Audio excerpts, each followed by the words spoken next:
Hello friends, last video में हमने atoms and molecules के अंदर पढ़ा था लॉ ऑफ केमिकल कॉम्बिनेशंस। दो टाइप के लॉस पढ़े थे हमने, law of conservation of mass जिसमें total mass of the reactants should be equal to the total mass of the products. दूसरा था लॉ ऑफ कांस्टेंट प्रोपोर्शन। उसमें क्या हमने देखा था कि एक कंपाउंड के अंदर जितने भी एलिमेंट्स होते हैं वो बाय मास फिक्स रेशियो में ही कंबाइन होते हैं। नाउ नेक्स्ट है डाल्टन्स एटॉमिक थ्योरी। ये डाल्टन ने ही दी हमको। डाल्टन एटॉमिक थ्योरी ने कुछ पर्टिकुलर पॉइंट्स दिए जो law of conservation of mass and law of constant proportion को प्रूव करते थे। पहला पॉइंट है हमारा, matter is made up of tiny small particles called atom. First इसने क्या कहा, मैटर किसका बना हुआ है, छोटे छोटे particles called atom. Second, atoms can not be created और डिस्ट्रॉयड। तो वही चीज हो गई, एक केमिकल रिएक्शन में एटम को नहीं हम बना सकते हैं कि आज हमने एक हाइड्रोजन का एटम प्रोड्यूस कर दिया या ऑक्सीजन के एटम को डिस्ट्रॉय कर दिया।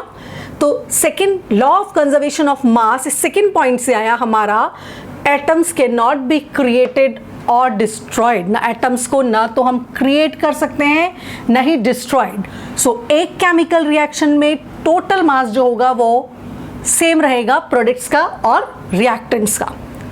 थर्ड पॉइंट हमारा था, atoms can not be divided. मतलब एटम एक सबसे स्मॉलेस्ट यूनिट है जिसको हम फर्दर डिवाइड नहीं कर सकते। लेटर ऑन ये थोड़ा गलत भी प्रूव हुआ, atoms are divisible, they divides into electrons, protons and neutrons. But एक स्मॉल एंटिटी अभी क्या कह सकते हैं हम, atoms can not be divided. Then atoms are of various kinds. जितने तरह के एलिमेंट्स अर्थ पे होंगे उतने ही काइंड के एटम्स मिलेंगे हमको। सपोज अगर 118 तरह के एलिमेंट्स हैं तो 118 काइंड के डिफरेंट एटम्स ही अवेलेबल होंगे। Then atoms of given element are identical in every respect. Every respect से यहाँ मतलब साइज, मास एंड प्रॉपर्टीज। एक गिवन एलिमेंट के एटम्स साइज में, मास में और डिफरेंट प्रॉपर्टीज में सेम होंगे। फॉर एग्जाम्पल जैसे ये दो हाइड्रोजन के एटम हैं, ये साइज में भी सेम होंगे, मास भी दोनों का सेम होगा और फिजिकल या केमिकल प्रॉपर्टीज भी इन दोनों की सेम होंगी। Atoms of different element differs in various properties like size, shape, mass etcetera. दो अलग अलग एलिमेंट्स एक दूसरे से डिफरेंट रहेंगे, जैसे ये हाइड्रोजन का है और ये ऑक्सीजन। इन दोनों की प्रॉपर्टीज, साइज, मास सब एक दूसरे से क्या होगा, डिफरेंट होगा। Last point, chemical combination of different atom forms molecule. मतलब दो या दो से ज़्यादा एटम्स कंबाइन होकर एक फिक्स रेशियो में कंबाइन होकर हमें क्या देते हैं, एक मॉलिक्यूल। जैसे वाटर का मॉलिक्यूल H2O, एक ऑक्सीजन का एटम दो हाइड्रोजन के एटम से कंबाइन हुआ। या फिर CO2, एक कार्बन का एटम किससे कंबाइन हुआ, ऑक्सीजन के दो एटम से। So chemical combination of different atom forms molecules and they combines together in a fixed ratio by mass. So Dalton की थ्योरी के ये कुछ पॉइंट्स हुए। अब इस थ्योरी के सेकेंड पॉइंट से तो हमारा प्रूव होता है law of conservation of mass, atoms can not be created nor be destroyed. और नेक्स्ट था कांस्टेंट प्रोपोर्शन। वो किससे प्रूव होता है, atoms always combines in a fixed ratio two form different atoms, different molecules. Now drawbacks of this Dalton atomic theory. Drawbacks क्या थे, इसका एक पॉइंट है, atoms cannot be further divided। लेकिन later on ये प्रूव हुआ कि atoms को हम further divide कर सकते हैं। They can divide into electrons, protons and neutrons. So पहला drawback ये था इसका। दूसरा drawback इसका क्या है, atoms of given element are identical in every respect। कभी कभी एक ही एलिमेंट के atoms मास में या किसी और प्रॉपर्टी में या साइज में डिफर हो सकते हैं। ये हम लेटर पढ़ेंगे डिफरेंट कैसे होते हैं, लेकिन ऐसा होता है। सेम एलिमेंट्स के एटम्स भी मास और साइज में अलग अलग हो सकते हैं। Third point, atoms of different elements differs in size and mass etcetera. Third point में भी ये रॉन्ग प्रूव हुआ बाद में, कभी कभी अलग अलग एलिमेंट्स के एटम्स भी मास और साइज में सेम हो सकते हैं। सो 3 ड्रॉबैक्स थे इसका। पहला, atom can be further divided. Second, atoms of Same elements can be differ in size, mass, etc. Third, atoms of different element may be same in size or mass, etc. Now हमारा next topic है atom, smallest particle of an element which may or may not exist independently but can take part in a chemical reaction. Element का सबसे छोटा particle जो chemical reactions में takes place करता है वो क्या कहलाता है? एटम। यानी केमिकल रिएक्शंस एटम के लेवल पे ही जाके होती है। एटम्स ही होते हैं जो एक्सचेंज होते हैं एक कंपाउंड से दूसरे कंपाउंड्स में और नया प्रोडक्ट देते हैं हमको। नाउ एटम का साइज बहुत ही छोटा होता है। इसको हम ऐसे भी समझ सकते हैं, अगर हम 1 सेंटीमीटर कॉपर की लाइन बनाएं तो उसमें अप्रॉक्सीमेटली इतने कॉपर एटम्स आएंगे। 3 करोड़ 50 लाख के आसपास कॉपर के एटम्स होंगे इसके अंदर। सबसे छोटा जो एटम होता है वो हमारा होता है हाइड्रोजन। सबसे छोटा जो एटम होता है हमारा होता है हाइड्रोजन। हाइड्रोजन का जो एटॉमिक रेडियस है ना, एटॉमिक रेडियस क्या होता है? एटम को हम स्फीयर में मानते हैं, ठीक है। ये इसका अगर सेंटर है तो ये क्या होगा? हमारा एटॉमिक रेडियस। ये हमारा क्या होगा? एटॉमिक रेडियस, मतलब radius of sphere of an atom. Hydrogen का एटॉमिक रेडियस होता है 0.037 नैनोमीटर्स के अप्रॉक्स। नैनोमीटर्स यहाँ क्या होता है? 1 nanometre is equals to 10 to the power -9 metres, यानी 1/10⁻⁹ मीटर्स। कितने मीटर्स हो गए? ये 0.1 2 3 4 5 6 7 8 9 इतने मीटर्स। यानी आप सोच के देखो कितना छोटा है एटॉमिक रेडियस। तो एटम भी बहुत ही छोटा होगा। सबसे छोटा एटम हमारा हाइड्रोजन का ही होता है जिसका एटॉमिक रेडियस है 0.037 नैनोमीटर्स। बाकी सारे एटम्स इससे बड़े होते, फिर भी बड़े से बड़ा एटम भी इतना छोटा है कि हम बहुत पावरफुल माइक्रोस्कोप्स या बहुत पावरफुल किसी ऑब्जेक्ट के अंदर भी इनको नहीं देख सकते। ये कहीं भी विजिबल नहीं है। सिर्फ एक्सपेरिमेंट्स के थ्रू ही हम ये प्रूव कर सकते हैं कि एलिमेंट्स की सबसे छोटी यूनिट एटम होती है। So clear? Atomic radius is radius of sphere of atom. Atomic radius can be measured in nanometers. 1 nanometer is equals to 10 to the power -9 meters. Now next topic is symbols of element. अब अगर हम कोई chemical reaction लिखते हैं, suppose hydrogen when reacts with oxygen gives water, ये तो फिर भी एक छोटा सा चीज़ है। बहुत ज़्यादा बड़ा लिखना हो, मान लो barium sulphate when reacts with sodium chloride, इस तरह से अगर हम लिखना शुरू करें तो किसी भी केमिकल रिएक्शन को लिखना एक बहुत बड़ी प्रॉब्लम हो जाती है। तो साइंटिस्ट ने क्या सोचा कि इस प्रॉब्लम को ओवरकम करने के लिए हम एलिमेंट्स को छोटे छोटे सिंबल्स दे देते। जो इनिशियल या बहुत पुराने ज़माने में सबसे पहले सिंबल्स निकले वो इस तरह के थे कुछ। हाइड्रोजन को एक ये सिंबल दिया, कार्बन को ये दिया, ऑक्सीजन को ये दिया, सिंपल एक सर्कल। लेकिन ये भी एक प्रॉब्लम था, अब आप कैसे लिखोगे? हाइड्रोजन, ऑक्सीजन, फिर क्या बना? 2 atoms of hydrogen 1 atom of oxygen से कंबाइन हो रहे हैं, ये भी प्रैक्टिकली पॉसिबल नहीं हो पाता था। तो साइंटिस्ट ने फिर कुछ और तरीका निकाला। इन्होंने क्या किया, इनके नाम के अकॉर्डिंग, फॉर एग्जाम्पल जैसे हाइड्रोजन, हाइड्रोजन का सिंबल दिया H, ऑक्सीजन यानी कि इनका फर्स्ट लेटर फ्लोरीन,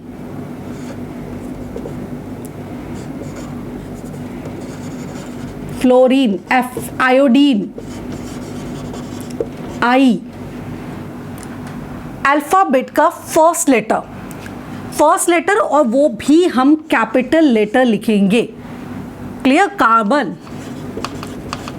सो सबसे इनिशियली जो नेमिंग स्टार्ट हुई वो इस तरह से हुई कि इनके नेम के अल्फाबेट का फर्स्ट लेटर कैपिटल में लिखकर हम इसका सिंबल देते थे ना। अब सी से कार्बन हुआ, कार्बन को हमने सी दे दिया। सी से बहुत सारे अलग अलग कंपाउंड्स थे, कैल्शियम, कॉपर का वो। सो उनके नाम को किस तरह से दिया?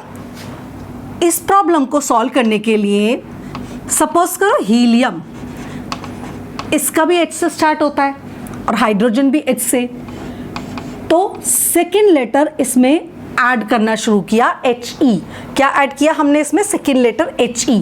लेकिन हमेशा ये बात याद रखना, फर्स्ट लेटर कैपिटल तो हम सेकेंड लेटर स्मॉल ही लिखेंगे। Lithium Li, first letter capital second small, कभी भी आप ऐसे नहीं लिखेंगे Li। First letter is capital second small, ये बात दिमाग में बिठा लेना। किसी भी एलिमेंट का सिंबल जब हम लिखेंगे first letter capital aluminium second small, और क्या लिखेंगे? Chlorine Cl second letter small. So second level systems का ये हुआ जिन एलिमेंट्स का हम केवल फर्स्ट लेटर ऑफ अल्फाबेट से देते थे। उसके बाद अगर सेम एलिमेंट आता है तो हम second letter of alphabet use करते हैं स्मॉल लेटर्स के अंदर। कुछ लेटर ऐसे भी थे जैसे ZINC, इसमें जस्ट सेकेंड नहीं कोई और ZN, सेकेंड नहीं लिया इसमें, देख रहे हैं आप, नेक्स्ट लेटर यूज लिया ZN, जिंक का सिंबल हुआ ZN। इसमें जस्ट ZI नहीं लिखा, जस्ट बाद वाला लेटर ZI होता। Bromine BR, barium BA। Next, अब आपने कुछ एलिमेंट के सिंबल ऐसे भी सुने होंगे। आयरन, आयरन का सिंबल होता है Fe, ये कहां से आया?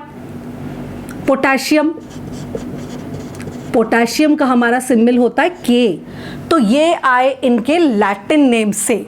आयरन का लैटिन नेम फेरम होता है और इसका सिंबल वहां से आया Fe।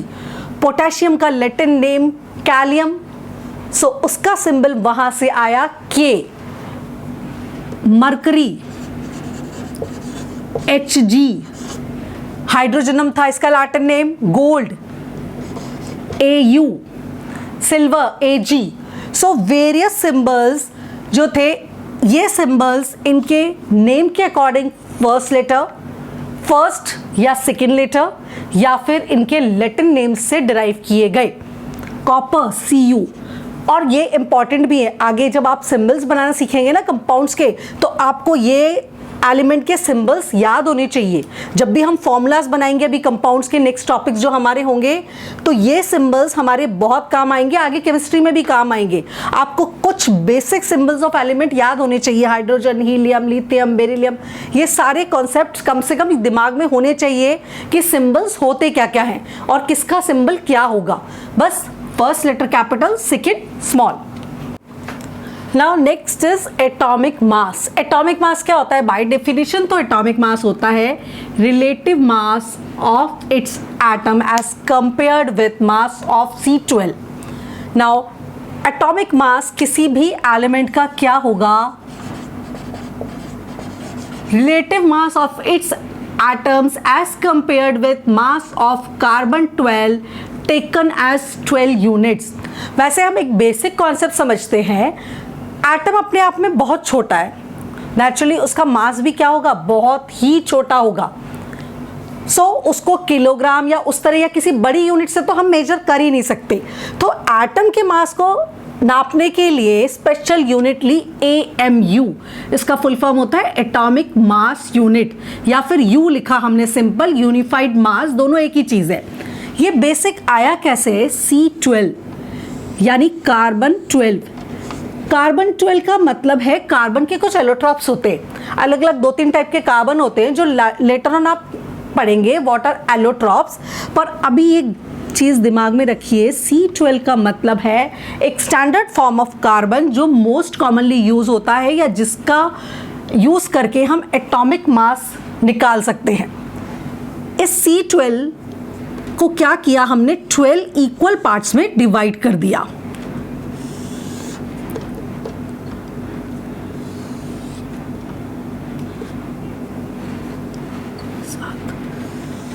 टू, 3, 4, 5, 6, 7, 8, 9, 10, 11 एंड एक और पार्ट में हम इसको डिवाइड कर देते हैं 12। हमने इसको कितने इक्वल पार्ट्स में डिवाइड कर दिया? 12 इक्वल पार्ट्स में। अब ये जो एक पार्ट हुआ ना, सपोज आप पिज्ज़ा को 12 इक्वल पार्ट्स में डिवाइड कर रहे हैं, ये जो एक पार्ट हुआ इसका, ये पार्ट बराबर होता है 1 AMU या 1 UK। This part is known as 1 AMU और 1 U, और ये ही वो स्टैंडर्ड यूनिट है जिससे हम बाकी सारे एलिमेंट के एटम्स का मास निकाल सकते हैं। अब ये 1 AMU लगभग किसके बराबर होता है? 1.67 into 10 to the power -27 kg या 1.67 into 10 to the power -24 grams, जो कि लगभग हमारे एक प्रोटॉन या एक न्यूट्रॉन का मास भी होता है। ठीक है, तो यहाँ मैं इलेक्ट्रॉन्स नहीं बोल रही हूँ, मैंने बोला एक प्रोटॉन्स या एक न्यूट्रॉन का मास भी होता है।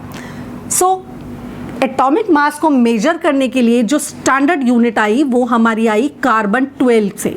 कार्बन 12 के एक एटम को हमने 12 इक्वल पार्ट्स में डिवाइड कर दिया, और ये जो 1 पार्ट हुआ ये बेसिक एक तरह से वो तराजू के जो बाट होते हैं ना, उस तरह से ये एक मेजरिंग डिवाइस हो गई जिसका मास था 1 यूनिफाइड या 1 AMU।